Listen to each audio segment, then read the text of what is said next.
Everyone, I am खुशी अनीट aspirant. तो सबसे पहले मैं बिना टाइम वेस्ट किए ये बता दूं कि मैं क्या क्या फॉलो करने वाली हूँ, और जो मेरे साथ स्टार्ट करना चाहते हैं वो अभी इस प्लान के साथ बिल्कुल स्टार्ट कर सकते हैं, क्योंकि this is the best plan I am going to provide you all. तो मैं इस वीडियो में क्या क्या प्रोवाइड करने वाली हूँ, एक सबसे बेस्ट प्लान, प्रॉपर प्लान, जिससे सिर्फ आपका सिलेबस ही कंप्लीट नहीं होगा बल्कि टाइम से पहले सिलेबस कंप्लीट होगा। एंड सेकंड, मैं ये बताने वाली हूँ कि मेरिट्स और डीमेरिट्स हमारे मिशन 100 बैच के, यस, उसमें मेरिट्स भी हैं एंड डीमेरिट्स भी हैं, तो मैं आपको वो दोनों क्लियर करने वाली हूँ।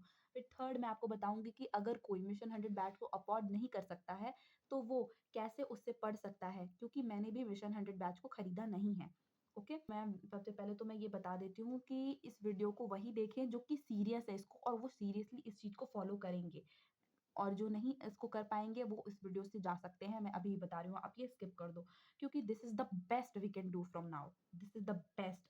तो मैं इस वीडियो में क्या क्या आपको बताना चाहती हूँ, सबसे पहले तो मिशन 100 बैच के बारे में मैं आपको बताती हूँ। तो आप इस बैच को ब्लाइंडली फॉलो कर सकते हो, यस, पर इसके डीमेरिट्स भी हैं एंड मेरिट्स भी हैं। तो सबसे पहले मैं आपको मेरिट्स बताती हूँ कि अगर आप इसको सही से फॉलो करोगे तो आपके पास एक सिस्टमेटिक प्लान होता है जिसमें DPP, test, everything you will get at a single place. तो ये एक सिस्टमैटिक प्रॉपर वे में आप कंप्लीशन कर सकते हो अपने सिलेबस का। लेकिन इसके डीमेरिट ये है कि ये एक क्रैश कोर्स है, तो इसमें कहीं कहीं पे ऐसा होगा कि आपको कुछ चीज़ें समझ नहीं आएंगी।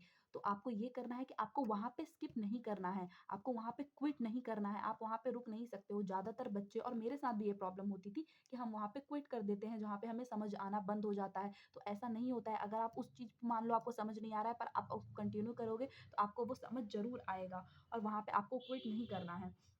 ये हो गया मेरिट्स और डीमेरिट्स। और फिर जब हम, देखो इसमें एक और चीज़ होती है, जब हम वहाँ पे क्विट कर देते हैं फिर हम सोचते हैं कि अब अगले दिन से स्टार्ट करेंगे, अब नए बैच से स्टार्ट करेंगे, तो वो हमेशा एक लूप में फंस के रह जाते हो, जो कि सबसे बिगेस्ट प्रॉब्लम है सबके लिए और मेरे लिए भी। इसीलिए मैं आप लोग को बोलना चाहती हूँ कि ये गलती बिल्कुल भी मत करना। तो जो मेरा प्लान है और जो मैं चाहती हूँ आप सब फॉलो करें वो ये है कि सबसे पहले तो हम इस बैच को ब्लाइंडली फॉलो करेंगे, एंड बैच को सबसे जल्दी खत्म करने के लिए 3 लेक्चर्स एक दिन में होते हैं, जिसके साथ हम 1 लेक्चर एक्स्ट्रा करेंगे बायो का डेली। जिससे हमारा क्या होगा कि जो इसका डेट है बैच का कंप्लीट होने का, उससे पहले हमारा सिलेबस कंप्लीट हो जाएगा और हमारे पास रिवीजन के लिए ज़्यादा टाइम रहेगा। तो मेरा ये प्लान क्या है, सबसे पहले तो हम एक डेली का टू डू लिस्ट बनाएँगे, डेली का, जिसमें मैं लिखूँगी कि आज मुझे क्या करना है पूरे दिन में, और रात को फिर मैं उसको देखूँगी कि मैंने क्या-क्या कंप्लीट कर लिया और मैंने क्या-क्या नहीं किया, जिससे आपके पास एक प्रॉपर आइडिया रहेगा कि आपने आज क्या-क्या पढ़ा और आपको अगले दिन क्या-क्या करना है।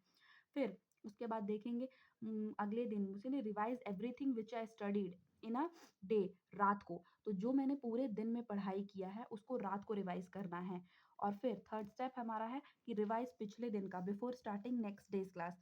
क्योंकि इससे आपको क्या बेनिफिट मिलता है कि अगर आपको, हमें पता है कि इस बैच से हाँ एक क्रैश कोर्स है, तो क्रैश कोर्स में ये होता है कि सिलेबस लेट से कंप्लीट होता है एंड हमें लास्ट तक में हमें टाइम नहीं मिल पाता है ज़्यादा, जिससे कि हमें रिवीजन का टाइम नहीं मिल पाता है। तो अगर आप इस तरीके से रिवाइज करोगे, हर दिन का रिवाइज करोगे, अगले दिन उठ के पिछले दिन का रिवाइज करोगे, तो इससे आपका रिवीजन इतना ज़्यादा स्ट्रांग हो जाएगा कि आप, अगर आप 10 चैप्टर पढ़ लोगे ना तो उसके बाद आपको ये नहीं लगेगा कि मैंने पिछले 10 चैप्टर में मैंने क्या पढ़ा, मुझे वो याद है कि नहीं, ये प्रॉब्लम आपकी सॉल्व हो जाएगी।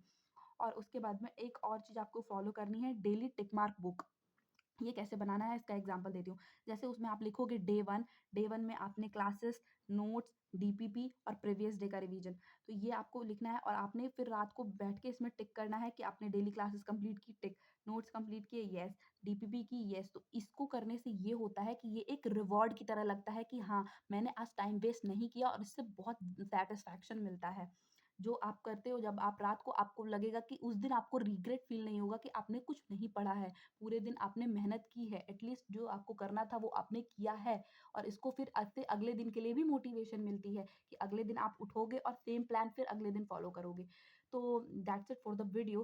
फिर मैं ये भी बताना, लास्ट में मैं ये बोलना चाहती हूँ कि जो लोग बोलते हैं मोटिवेशन चाहिए, इसमें मोटिवेशन की कोई बात नहीं है। आप एग्जाम दे के जिस दिन आप एग्जाम हॉल से बाहर निकलोगे और आपसे जो इंसान पूछेगा कि कैसा गया एग्जाम, उसकी आंखों में आंखें डाल रख के बोलने की हिम्मत तो रखोगे ना कि कैसा गया एग्जाम। तो यही एक बिगेस्ट मोटिवेशन होता है, वरना तो आपके पास बथेरे मोटिवेशन है, ये कर सकते हैं, वो कर सकते हैं।